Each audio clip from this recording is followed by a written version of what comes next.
Reactance of capacitors and inductors.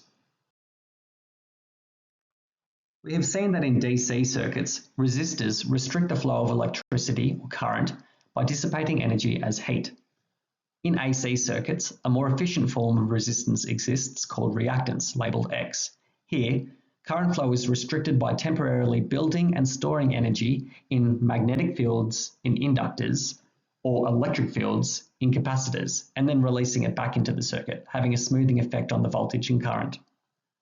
Unlike resistance, reactance is frequency dependent. It changes as the frequency of the AC changes. The total opposition to current is called impedance, labelled Z. It combines both resistance and reactance. Impedance can be captured in one equation, Z equals R plus J XL minus XC. In this equation, R is the resistor component, X is the reactance component, and is broken into XL, inductive reactance, which increases with frequency, and XC, capacitive reactance, which decreases as frequency increases. J is the imaginary unit, representing a 90-degree rotation on the complex plane. The formula adjusts if the circuit contains only one reactive component. We just set the absent component equal to 0 and expand. A resistor provides opposition that's in phase with the voltage, meaning current and voltage rise and fall together.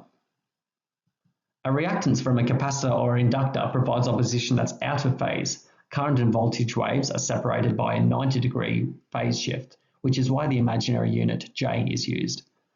To remember the direction of these phase shifts, we use the mnemonic civil. In a capacitor, I leads V.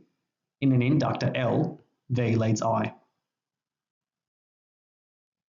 Let's calculate the impedance of this circuit. First, we take our impedance formula. Since this circuit is capacitive only, we set XL to 0, giving us the relevant impedance formula.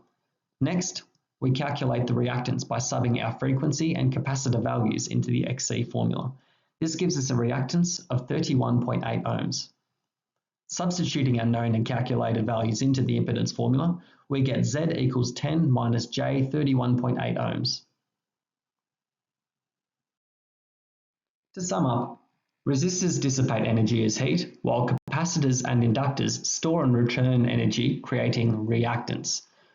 When combined with resistance, the total opposition is called impedance and involves phase shifting of voltage and current by use of the complex number J. The one formula, Z equals R plus J XL minus XC, ties it all together.